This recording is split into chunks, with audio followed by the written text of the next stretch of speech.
tidak pernah mengecewakan orang yang percaya kepada Dia.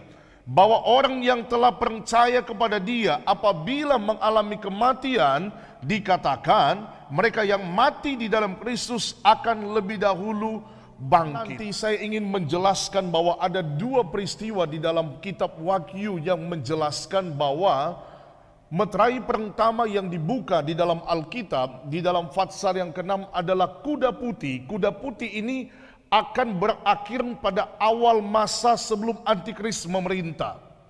Tetapi di dalam meterai yang ke-7 juga dijelaskan bahwa meterai yang ke-7 peristiwa yang akan terjadi, pernikahan gereja dan gereja akan disingkirkan, akan terjadi kepada masa sebelum Antikristus memerintah.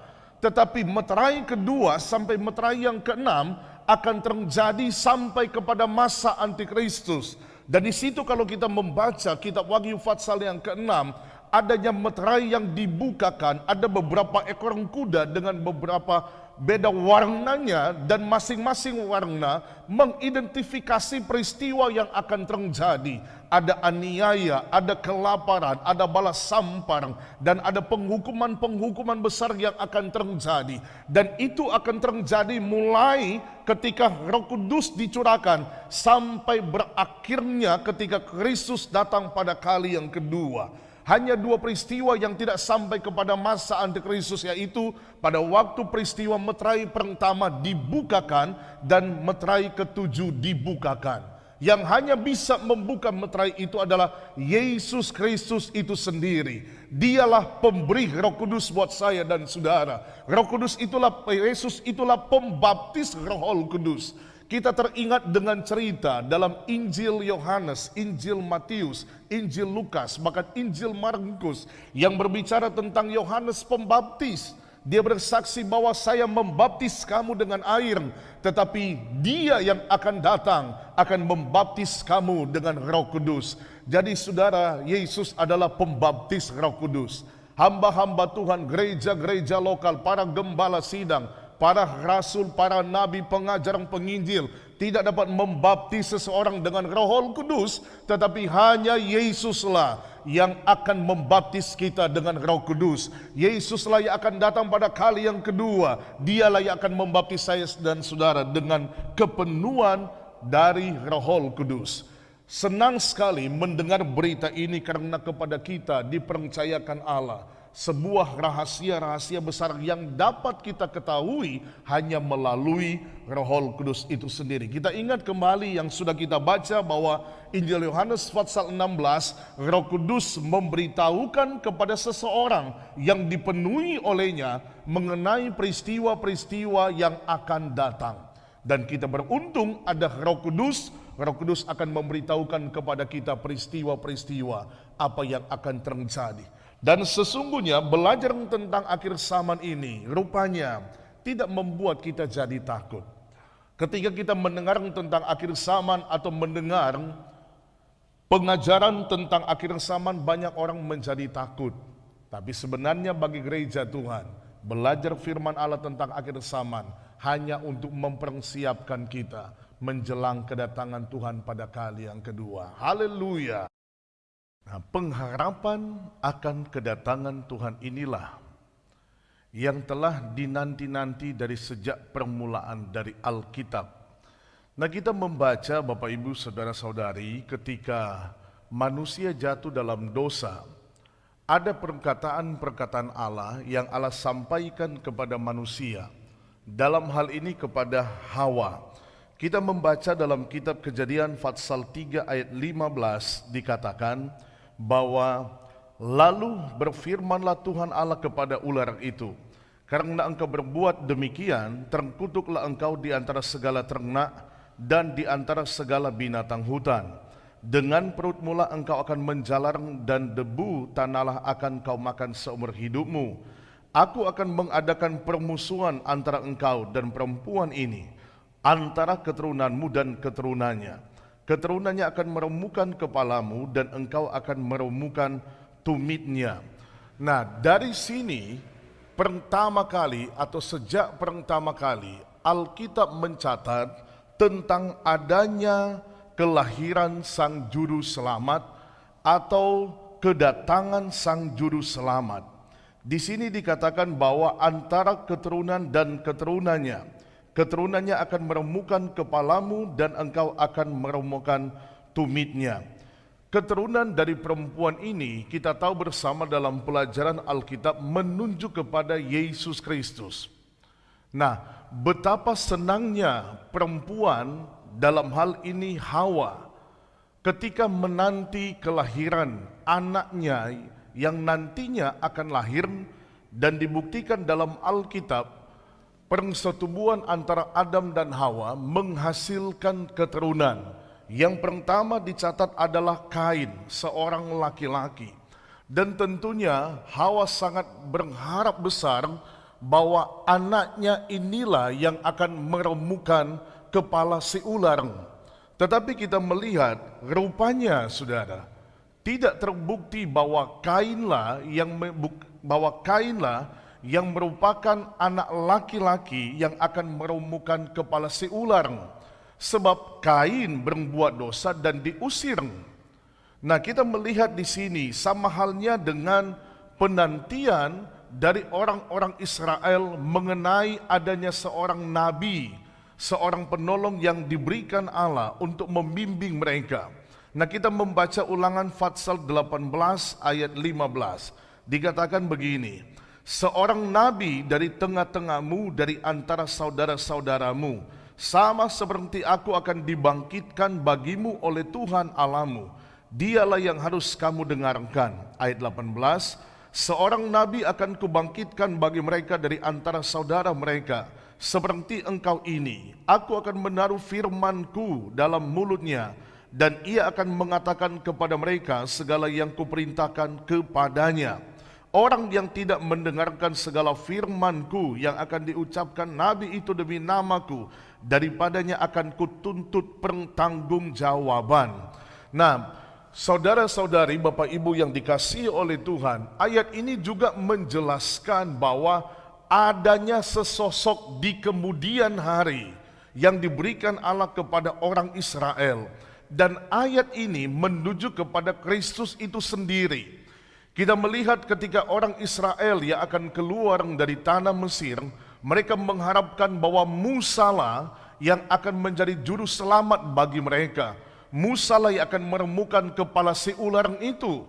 Tetapi kenyataannya di dalam Alkitab dicatat bahwa Musa melakukan perbuatan yang tidak senonoh karena dia melanggar aturan Allah, memukul bukit batu, padahal Allah hanya menyuruh bahwa Musa hanya mengatakan bukan memukul batu. Alhasilnya Musa pun tidak masuk dalam tanah Kanaan. Jadi antara Hawa yang berharap adanya sang keturunan yang akan meremukkan kepala ular, baik juga orang Israel yang berharap bahwa ada seorang yang akan meremukkan kepala ular, belum terjadi dan belum terjawab. Nah, kita melihat ada satu kisah dalam kitab Perjanjian Lama, kita membaca dalam kitab Nabi kecil, yaitu kitab Mika Fatsal 5, dan ayat yang sering kita dengar pada waktu kita merayakan ibadah Natal. Mika Fatsal yang kelima ayat 1. Saya berharap kita dapat mengikuti pembacaan Alkitab ini. Mika Fatsal 5 ayat 1 dikatakan begini, tetapi engkau hai Betlehem Efrata, hai yang terkecil di antara kaum-kaum Yehuda, daripadamu akan bangkit bagiku seorang yang akan memerintah Israel, yang permulaannya sejak purbakala, sejak dahulu kala. Saudara-saudari dan Bapak Ibu yang dikasihi oleh Tuhan, dari ayat ini kita lihat rupanya pengharapan akan Mesias, keturunan yang akan meremukkan kepala ular ini telah dinantikan dari zaman kepada zaman. Baik sejak awal mula Hawa berharap bahwa keturunannya, anaknya sendiri yang akan meremukkan kepala ular. Kemudian Israel berharap adanya seorang yang akan meremukkan kepala ular. Kemudian sampai kepada kitab Mika Fatsal 5 ayat 1. Ini belum terjawab. Semua ayat-ayat ini menunjukkan kepada Kristus. Nah, saya ingin menekankan bahwa membutuhkan waktu yang sangat panjang, beribu-ribu tahun sampai pada kegenapan Kristus pada waktu Yesus dilahirkan. Nah, Bapak Ibu Saudara yang dikasihi oleh Tuhan, saya mencatat bahwa kitab Mika ditulis pada tahun 725 sebelum Masehi sampai tahun 698 Masehi. Jadi kurang lebih membutuhkan 600 tahun lebih untuk kegenapan Yesus Kristus lahir di dunia sebagai Sang Juru Selamat dunia. Tetapi spirit yang saya ingin bagikan kepada kita adalah, kalau Hawa menanti, orang Israel menanti, dan di zaman Mika mereka sedang menanti adanya seorang juru selamat, Mesias yang akan datang untuk menyelamatkan mereka, maka orang Israel tidak pernah berputus asa untuk menanti Sang Juru Selamat yang akan dinyatakan.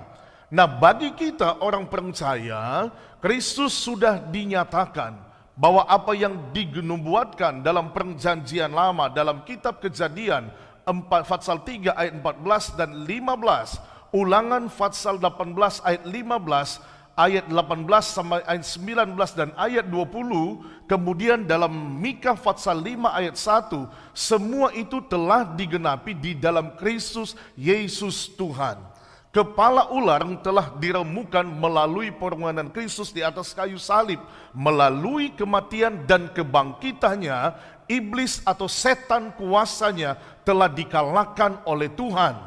Tetapi saudara, Israel menanti dan mereka belum meyakini bahwa adanya Mesias. Kita sebagai orang percaya mengerti dari firman Allah bahwa apa yang dinubuatkan itu ada di dalam Yesus Kristus. Yesus telah datang pada waktu kedatangannya pertama kali. Nah, kita akan melihat selanjutnya betapa penting kedatangan Yesus di dalam ajaran Alkitab mengenai kedatangannya pada kali yang kedua dari sumber-sumber Injil, kemudian dari sumber-sumber para rasul. Kita akan belajar bersama-sama. Satu ayat yang saya akan baca dalam kitab Injil, pasalnya yang ke-14 dalam Yohanes.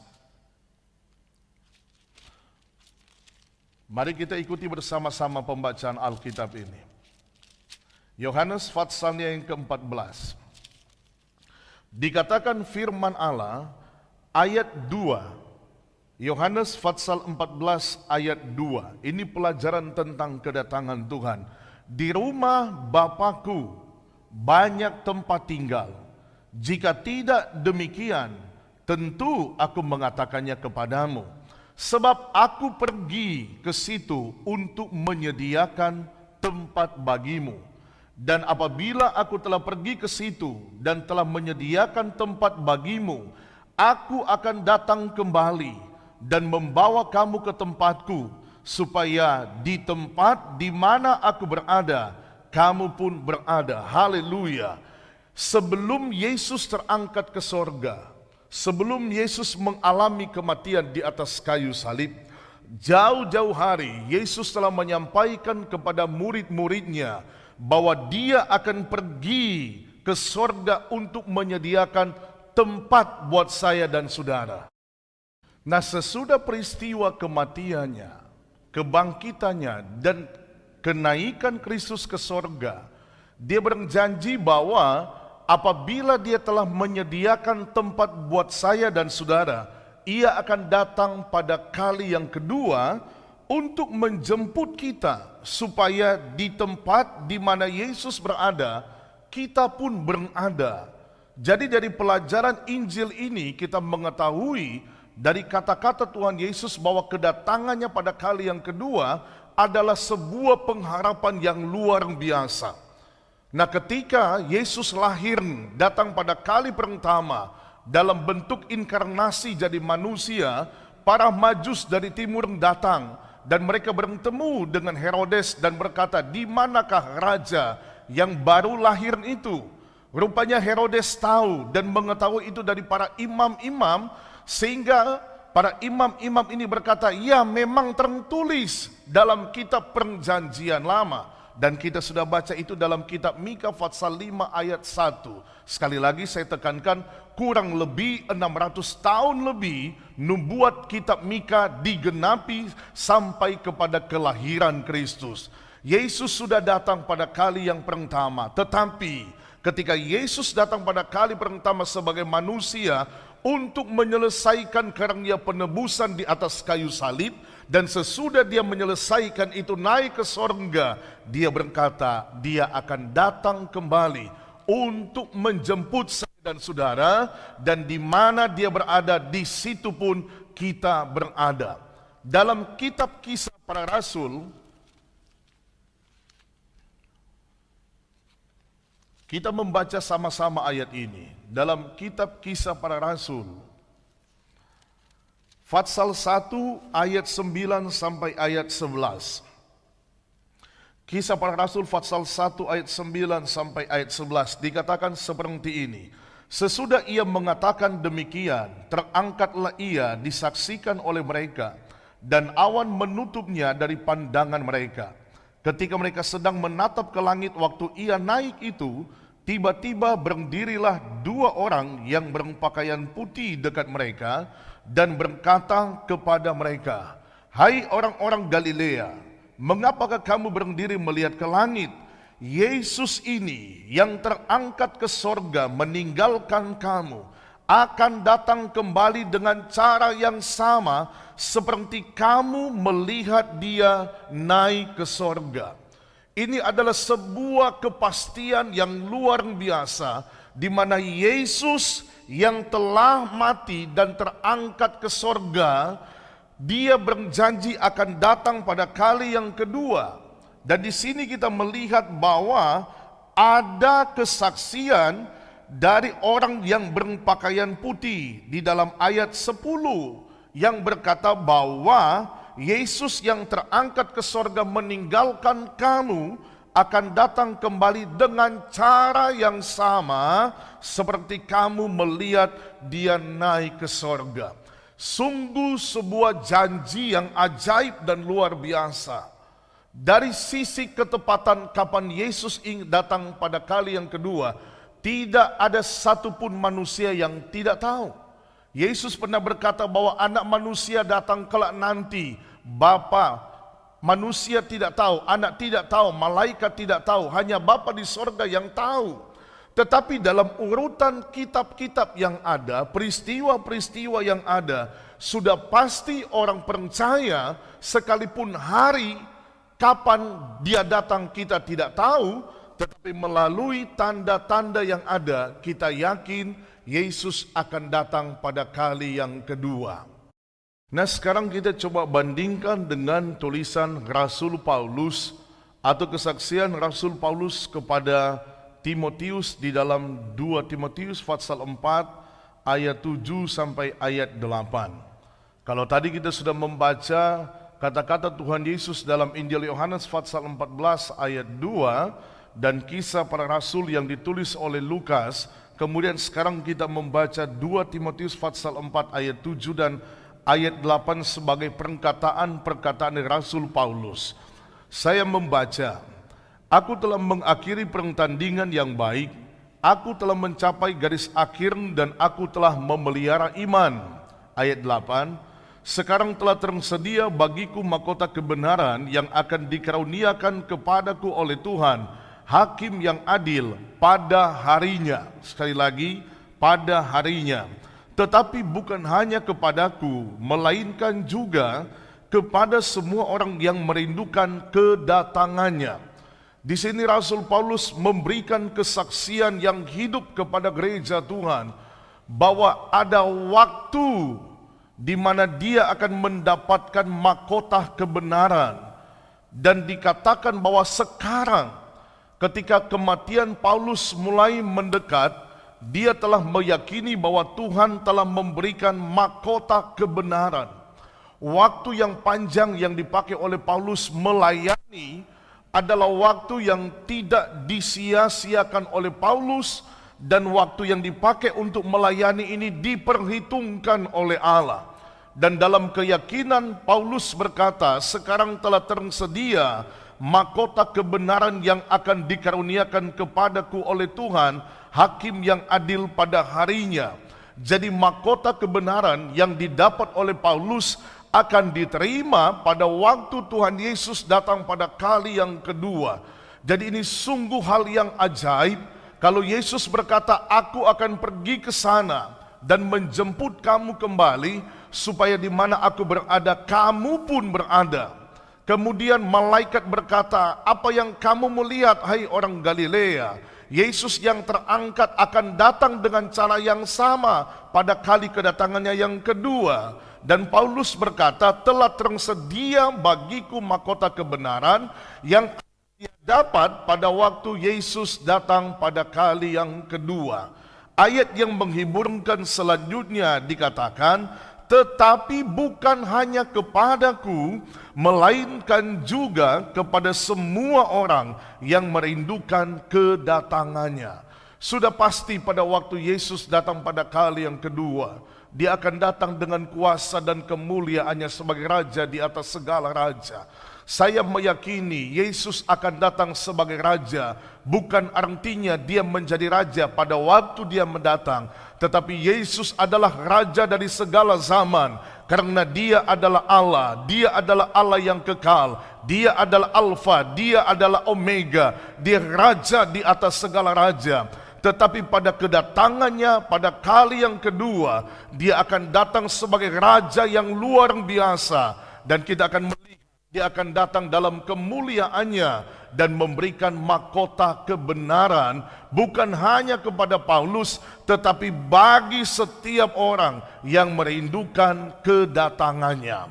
Bapak, Ibu, saudara-saudari yang dikasihi oleh Tuhan, saya yakin kita suka mengharapkan hari Natal. Saya yakin kita sangat mendambakan hari itu. Jauh-jauh hari kita telah mempersiapkan hati, persiapan untuk merayakan kedatangan Yesus pertama kali yang kita sebut dengan hari Natal.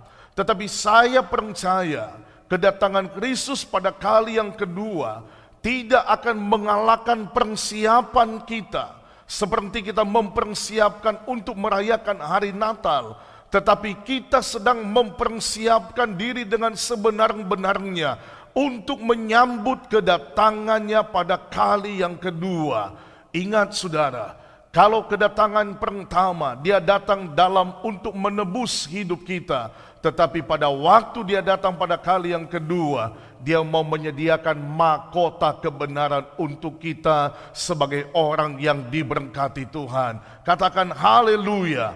Saya meyakini seluruh jemaat GPDI Beth Eden akan mempunyai kerinduan yang sama, merindukan kedatangan Yesus pada kali yang kedua. Itulah sebabnya Paulus berkata kepada jemaat yang ada di Tesalonika, hiburkan mereka dengan perkataan-perkataan ini, yaitu perkataan kepastian bahwa Yesus akan datang pada kali yang kedua. Saya merindukan supaya kita jemaat Tuhan dalam segala hal, dalam kondisi apapun yang kita sedang hadapi hari-hari ini, tidak menyurutkan, tidak membuat kita lemah, tidak menghilangkan kerinduan kita untuk mempersiapkan diri menjemput kedatangan Tuhan pada kali yang kedua. Katakan haleluya. Sekarang kita akan melihat nasihat-nasihat firman Allah mengenai kedatangan Kristus pada kali yang kedua.